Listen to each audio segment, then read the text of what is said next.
Hoje a gente vai mergulhar num material bem interessante, um call matinal que prepara para o pregão de hoje, 12 de novembro. O foco é no mini índice, o WINZ25.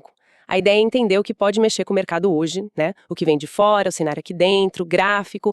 Vamos tentar destrinchar isso juntos. Exato. E olha, o ponto de partida dessa análise é uma expectativa até que otimista para a abertura, viu? Talvez com um gap de alta para o índice. E por quê? O que está animando o pessoal lá fora? Principalmente o desempenho dos mercados internacionais durante a madrugada. Futuros de tecnologia nos Estados Unidos, por exemplo, Nasdaq 100 futuros subindo aí mais de 0,60%. Isso costuma dar um gás aqui. Ah, entendi. Mas o próprio material já joga um balde de água fria nessa animação toda. Menciona os fatores internos. Exatamente. Tem uns contrapontos aqui no Brasil que não dá para ignorar. O primeiro é o tal do ruído político fiscal. Sempre ele. Pois é. As falas do ministro Haddad criticando a política do Copom, sabe? Na taxa Selic, e até mencionando o apoio da Febraban.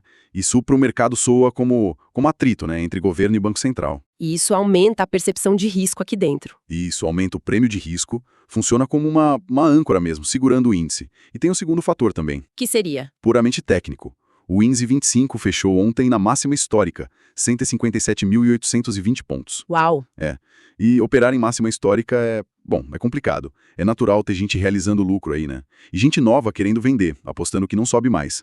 É território desconhecido. Então a análise coloca tipo uma briga, a força que vem de fora, otimista, contra um cansaço aqui dentro, tanto técnico quanto político. Perfeito. É um cabo de guerra. E é nesse cenário que surge um risco bem específico que o material alerta. A Bull Trap, a armadilha para os comprados. Como funcionaria essa armadilha? Abertura forte, em gap de alta, aí o preço rompe a máxima anterior, os 157.940. O pessoal se empolga, compra o rompimento. E aí o mercado falha e devolve tudo. Clássico. Exatamente. E o que poderia ser o gatilho para essa falha? A agenda do dia está cheia, principalmente de falas do pessoal do Fed, o Banco Central americano. Ah, sim. Vi que tem vários discursos. 5 membros, mas o foco principal é no Christopher Waller, às 12h20. Ele é visto como mais hawkish, sabe? Mais duro no combate à inflação. Entendi. Então, no mercado já esticado na máxima, uma fala mais dura dele poderia azedar o humor. Poderia ser o estopim para uma realização de lucro, sim.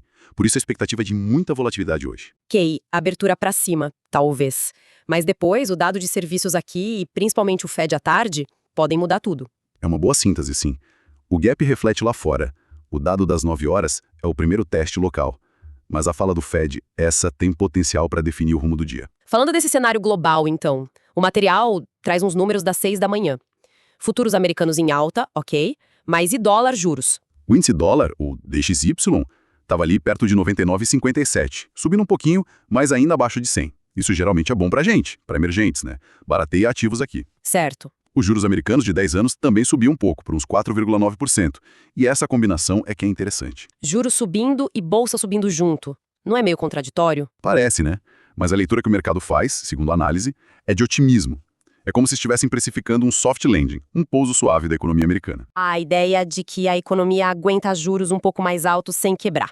Exato. Não seria uma alta de juros por medo de inflação, mas por expectativa de crescimento. Então, paradoxalmente, vira um sinal positivo no momento. O mercado de câmbio, com o DXY mais estável, parece mais na espera do Fed mesmo. Curioso. E até o ouro estava subindo junto com a bolsa de tecnologia. Sim, ouro ali com plus 0,15%, Nasdaq com plus 0,61%. A explicação comum para isso é o dólar mais fraco.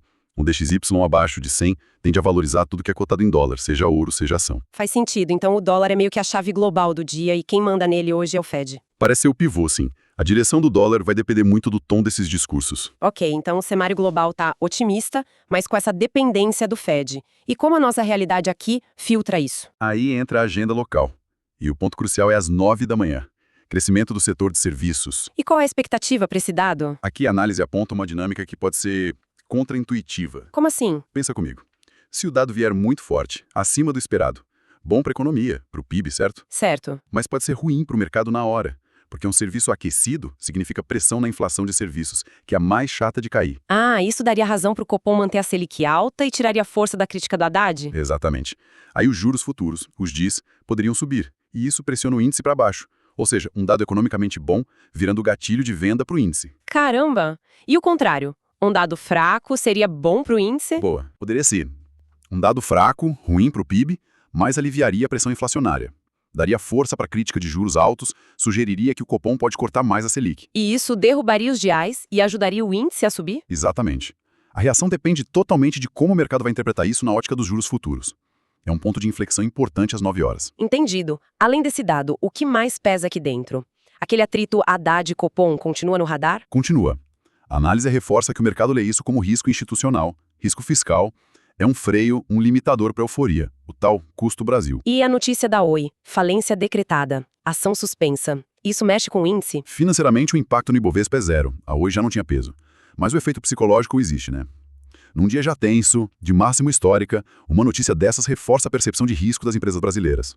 Pode tirar um pouco o apetite. E outras coisas, tipo balanços, COP30. O material classifica mais como ruído de fundo para o day trade do índice hoje. Balanços de B3, BTG, CVC são importantes para as ações em si, mas para o índice hoje, o foco são esses outros pontos. Ok. E as gigantes, Petrobras e Vale? Elas podem dar uma força ou atrapalhar hoje? Como estão as commodities delas? Olha, o cenário para elas na abertura parece meio neutro. O petróleo Brent estava caindo um pouquinho, ali perto dos $65. E o minério de ferro também sem direção clara, perto de $104, depois de fechar misto na Ásia. Ambos parecem estar esperando seus próprios eventos, tipo o relatório da OPEP para o petróleo. E o que isso significa para o índice? Se Petro e Vale começam o dia meio de lado. Significa que o INZE 25 fica ainda mais dependente dos outros motores. O fluxo gringo, olhando para o S&P 500 lá fora, e a nossa curva de juros aqui dentro, os DIs. Então a reação ao dado das 9 horas e ao risco político fica ainda mais crítica. Exato. Como o S&P 500 está puxando para cima, a decisão de romper ou não a máxima vai depender muito de como os juros locais vão reagir a esses eventos.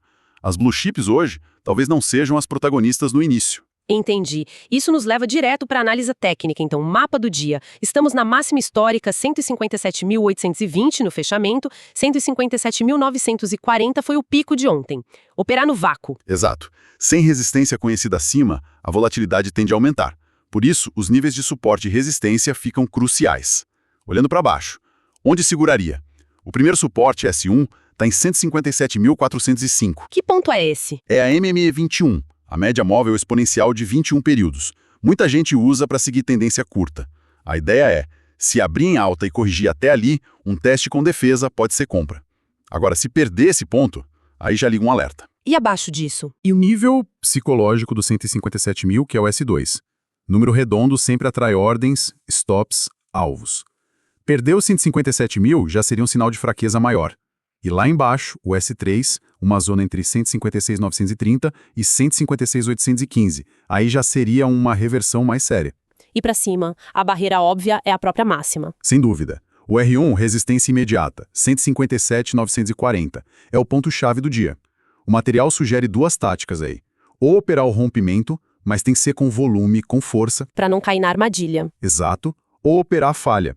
Se chegar lá, ameaçar romper, mas sem volume e começar a voltar, pode ser um sinal de venda por exaustão, o famoso fade. E se romper com vontade mesmo? Para onde poderia ir? Como é território novo, os alvos mencionados, R2 e R3, são 158.500 e 159.000.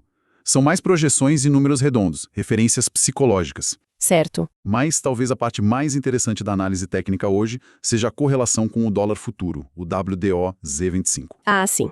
O que tem de especial aí? Uma simetria quase perfeita. Enquanto o índice, o IN, está testando o teto histórico do 157.940, o dólar, o WDO, está muito perto de testar o piso histórico do contrato atual, que é 5.308,50. Fechou ontem a 5.314,50, pertinho. Puxa, índice na resistência máxima, dólar no suporte mínimo. E eles costumam andar ao contrário, né? Geralmente sim, a correlação é negativa. E essa briga nos extremos pode ser a confirmação que falta para o índice. Como assim? A análise traça dois cenários bem diretos. Cenário A. O dólar perde o suporte de 5.308,50, a queda dele acelera. Esse dinheiro pode ir para a bolsa, ajudando o índice a romper a resistência dos 157.940. Entendi. Perde o dólar, sobe a bolsa. E o cenário B? O dólar segura firme no suporte de 5.308,50 e começa a subir, a repicar. Isso geralmente indica mais aversão ao risco, tira a pressão compradora do índice e aumenta muito a chance daquela falha na máxima, o fade. Aí o índice poderia corrigir, talvez buscando o primeiro suporte lá no 157.405. Então a dica é operar o índice hoje com o gráfico do dólar do lado. Fundamental. A briga do dólar nos 5.308,50 pode muito bem antecipar ou confirmar o que vai acontecer com o índice lá no 157.940. É uma ferramenta tática muito boa para hoje. Nossa, muito claro. Então, para a gente amarrar as pontas, o call começa com viés de alta por causa do exterior. Mas o sentimento geral é de uma euforia cautelosa. Isso, otimismo lá de fora contra os freios daqui. E 3 momentos para ficar de olho. 9 horas, o dado de serviços aqui. 10h30, a abertura do S&P 500 à vista para ver se a força externa continua. E 12h20, o discurso do Waller, do Fed, que pode ser o divisor de águas. E com tudo isso na mesa, qual a estratégia que o material sugere? Como gerenciar o risco? A recomendação principal é cautela de manhã. Comprar o rompimento da máxima 157.940 logo na abertura ou antes das 10h30 é considerado de alto risco, justamente pela chance da bull trap.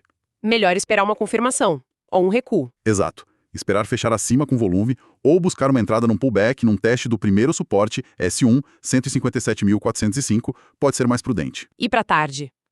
Perto das falas do Fed? A sugestão é reduzir a exposição antes dos discursos. Já é complicado operar comprado em máxima histórica, né? Fazer isso contra um discurso do Fed que pode ser duro é pedir para ter problema. E se o Fed vier mais duro mesmo? Aí a tarde pode ser melhor para realizar lucro ou para vender. Se a retórica for hawkish, a chance de uma correção aumenta. Entendido. Então, resumindo, o dia começa com cara de alta, mas tem muitos obstáculos e pontos de decisão, impulso global versus limites técnicos, ruído local e a sombra do Fed pairando sobre tudo. Exatamente. E a reflexão que fica, né? É impressionante como o mercado tenta processar tudo isso ao mesmo tempo. Um nível técnico tão extremo, tanto no índice quanto no dólar, junto com uma agenda cheia de eventos macro e políticos. É muita variável junta. Muita. A direção final vai depender de qual narrativa vai pesar mais na hora H. A euforia global ou a cautela que vem daqui de dentro e do Fed. É um teste fascinante da capacidade do mercado de precificar tantos vetores conflitantes em tempo real. Exige muita disciplina e atenção hoje.